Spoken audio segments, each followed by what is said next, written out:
Some builders fix cars, others transform them. And then there are rare individuals who seem to reinvent the very idea of what a machine can be. Ian Roussel belongs to that last category. His work never followed traditional expectations, and that's exactly what made it unforgettable.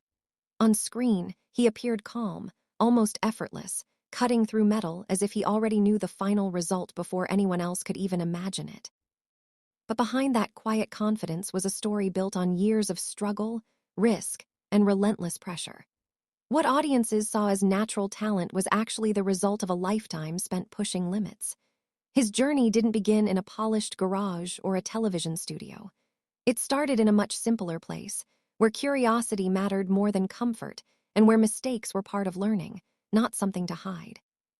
Growing up in Southern California, Ian was surrounded by an environment that encouraged creativity, even if it didn't follow conventional paths. His father worked in aerospace, bringing home leftover materials that most people would consider scrap. But in the Roussel household, those pieces became opportunity. Instead of toys, Ian had raw materials. Instead of instructions, he had imagination. That combination shaped how he viewed the world. He didn't see limits, he saw possibilities. While other kids spent their time outside, he found himself drawn to the garage, experimenting with shapes, learning how metal could bend, cut, and connect. It was a hobby he picked up later in life. It was something that quietly became part of who he was from the beginning. School, however, never fully matched the way his mind worked. Traditional education focused on structure and theory, while Ian was driven by hands-on creation. He understood things better when he could build them, not just study them.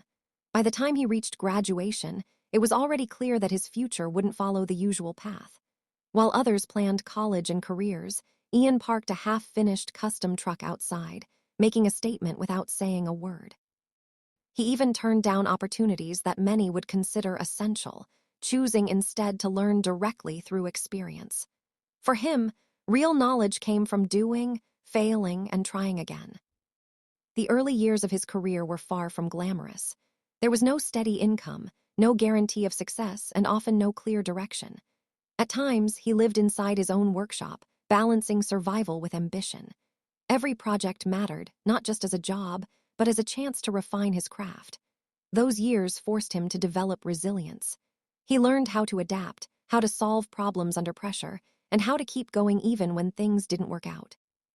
That period of struggle would later become the foundation of everything he built. What set Ian apart wasn't just skill, it was perspective. While many builders focused on restoring cars to their original condition, he approached them as blank canvases. He wasn't interested in preserving history exactly as it was. Instead, he wanted to reshape it into something new. That meant cutting apart vehicles others would carefully protect, combining elements that weren't meant to go together, and experimenting without fear of failure. Not everyone appreciated that approach. Some criticized it, but others saw something different: innovation. Eventually, his work began to attract attention. It didn't happen overnight. It grew slowly, through word of mouth and curiosity. People started visiting his shop just to see what he was building. Each project carried a unique identity, something that couldn't be replicated. That originality became his signature.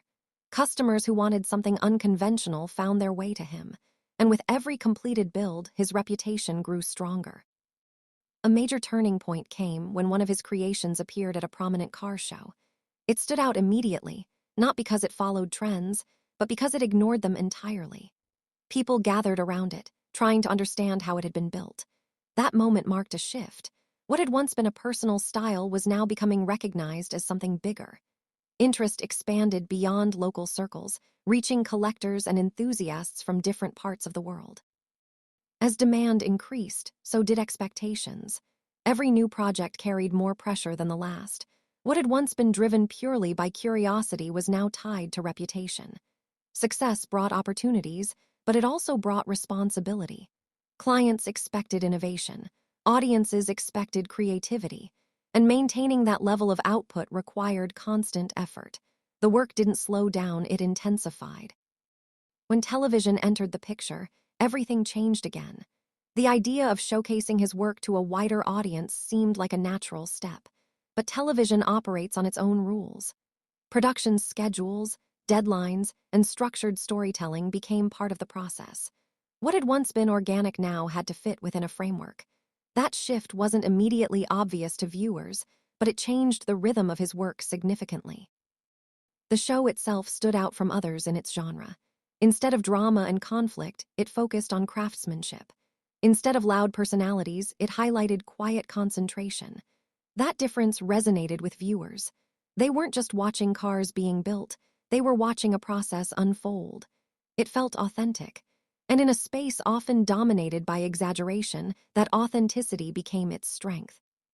Behind the scenes, however, the reality was more demanding. Filming required repetition.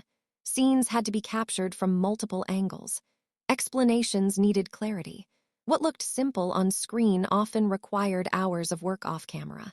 The balance between building and filming became increasingly complex. It wasn't just about creating anymore, it was about presenting. The environment added another challenge. Working in the desert meant dealing with extreme conditions. Heat wasn't just uncomfortable, it was constant.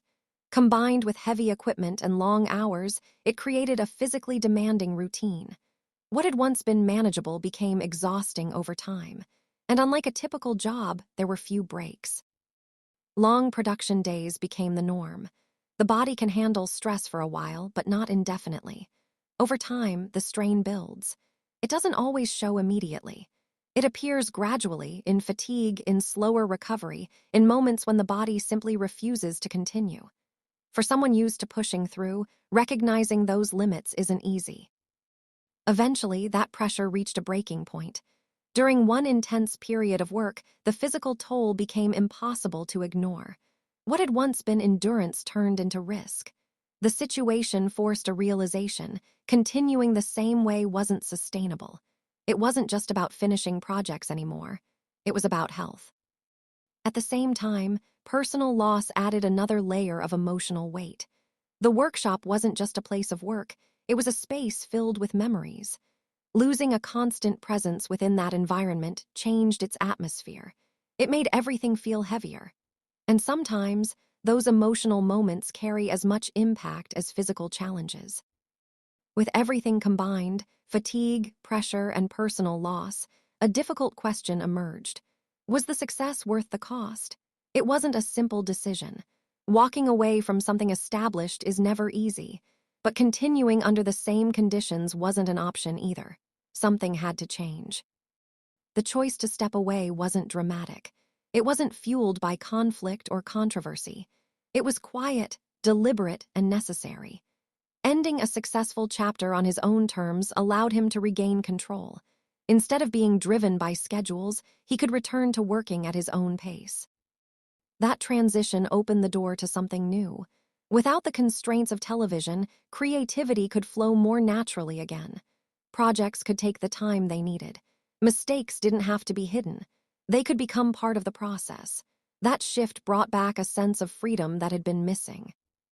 The response from audiences showed that authenticity still mattered. People connected with the raw, unfiltered approach. They weren't looking for perfection, they were looking for honesty.